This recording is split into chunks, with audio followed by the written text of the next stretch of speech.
لبسوها بالذهب واحلى الجواهر، دبلة الملكة يا زينها بيديها، زغردوا يا اهل الفرح يا كل حاضر، وافرحوا بوجدان وسموا عليها، وافرحوا بوجدان وسموا عليها.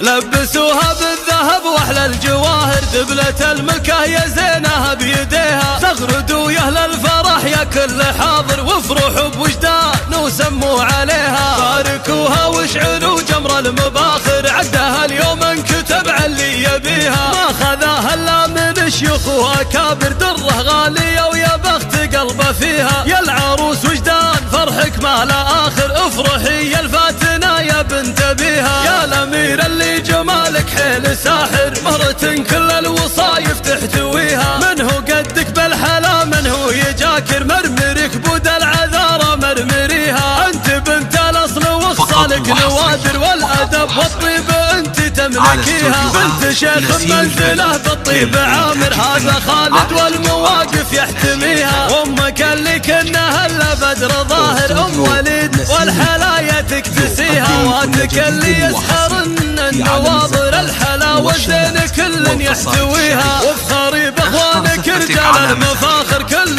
يطول المعالي ويعتليها. والختام عسى العمر فرحة وبشاير، والعروس الله يسعدها ويحميها. لبسوها بالذهب واحلى الجواهر، دبلة الملكة يا زينها بيديها، زغردوا يا اهل الفرح يا كل حاضر، وافرحوا بوجدان وسموا عليها. باركوها واشعلوا جمر المباخر، عدها اليوم انكتب على اللي يبيها، ما خذاها الا من شيوخ واكابر، دره غاليه ويا بخت قلبه فيها. يا العروس وجدان فرحك ما لا اخر، افرحي يا الفاتنه يا بنت ابيها. يا الامير اللي جمالك حيل ساحر، مهرة كل الوصايف تحتويها، من هو قدك بالحلا من هو يجاكر، مرمرك بود العذارى مرمريها. انت بنت الاصل وخصالك نوادر، والادب والطيب انت تملكيها، بنت شيخ منزله بالطيب عامر، هذا خالد والمواقف يحتميها. وامك اللي كنها الا بدر ظاهر، ام وليد والحلايا تكتسيها، واتك اللي يسحرن النواظر، الحلاوه الزين كل يحتويها. وافخري باخوانك رجال المفاخر، كل يطول المعالي ويعتليها. والختام عسى العمر فرحة وبشاير، والعروس الله يسعدها ويحميها.